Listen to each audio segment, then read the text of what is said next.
السلام علیکم ورحمۃ اللہ وبرکاتہ ویورز، بیوٹیفل حدیث نبوی چینل کی طرف سے آج میں آپ کو صحیح بخاری کی حدیث نمبر 75 سناؤں گا۔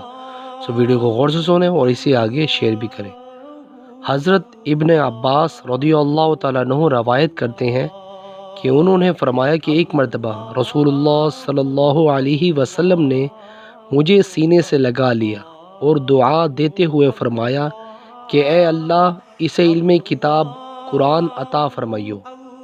صحیح بخاری حدیث نمبر 75۔ دوبارہ دیکھتے ہیں۔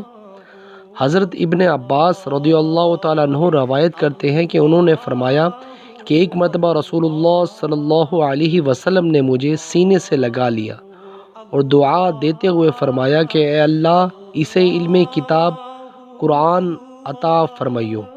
ویورز، اس ویڈیو کو آگے شیئر کریں اور کمنٹس باکس میں اپنی قیمتی رائے کا ضرور اظہار کیجیے اور میرے چینل کو سبسکرائب کرنا مت بھولیے۔ جزاک اللہ۔ السلام علیکم ورحمۃ اللہ وبرکاتہ۔